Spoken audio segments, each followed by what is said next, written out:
Hi, I'm Ryan Maloney, And I'm Randall. We're here at Sagamore Spirit Distillery. and we're waiting right now for another Ryan to show us around the facility and get us started. I really like on the bottles you have like a couple different things. I like just that. Some references in some of these to the naval or the sea, totally. the sea going on there, and it definitely was in this area. Randall and I talk about this a lot of times about rye being America's whiskey. I mean, you could grow rye just about anywhere. Winter wheat, winter rye would actually grow in pretty hard, exactly. as a crop that you could do it. And that's what every bourbon has sort of taken over is this corn and stuff like that. But really, rye was where it was at. Yeah. And that's what we're going to, and we like the spice of it, and that's why we kind of do our separate blend to have that little bit of sweetness. It's not like that typical Pennsylvania rye where it's really, really heavy spice. We want that nice balance, but where you're still like, it's a rye. It's not close to a bourbon. It's definitely a rye. So and your specifications are how much rye, how much barley. So in order to be a rye, it's 51% rye, and then we do 5% malted barley in all of our batches, and then we do a high rye that's 95.5. So we do 95% rye, 5% malted barley. Okay. And then our low rye is 52% rye, 5% malted barley, and 43% corn. So. Okay, so you started doing that almost high rye. It's definitely over the 51%, which you have to be called rye anyways. Totally. But then you're getting that really one, that 95.5, and the 95.5 is really so that. And Randall can probably speak better to this. The 5% is to really sort of kickstart that fermentation process. So basically what happens is you use that malted barley to help activate enzymes that help chomp up these really kind of complex sugars into more digestible, fermentable sugars for the yeast.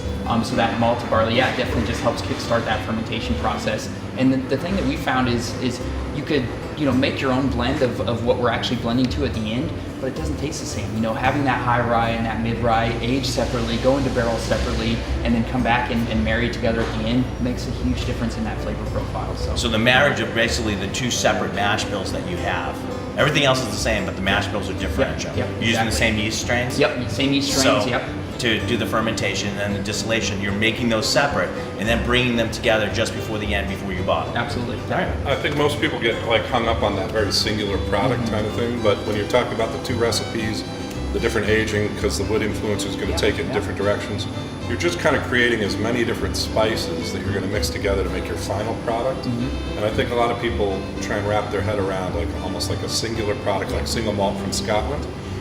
It's going to taste like this. But it doesn't. Each one is different.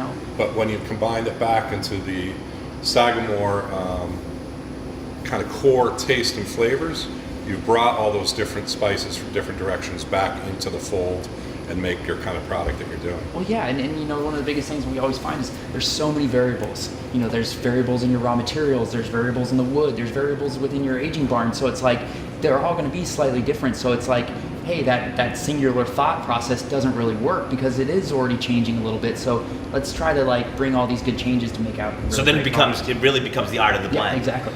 It's all about the blending process and getting that sort of that core Sagamore flavor that you want to put out. And then what's really great about that is since you have all these components that really make it up, you can now do a diversification. You can do variables. You can change things around. So you can actually come out with variations on a common theme. Yeah, absolutely. And that gives you the freedom and the artistry to be able to do that. Yeah, absolutely. Well, and you guys were able to taste those variations. Wow, we're going to do some of that today, right? And that's what I'm excited about. I think a lot of people look at this is what you're going to make, but they don't realize that you're making all this stuff and how you play with it is really where most of the fun is. The art as opposed to the science of making. Totally. Yeah, let's get started. Awesome, sweet.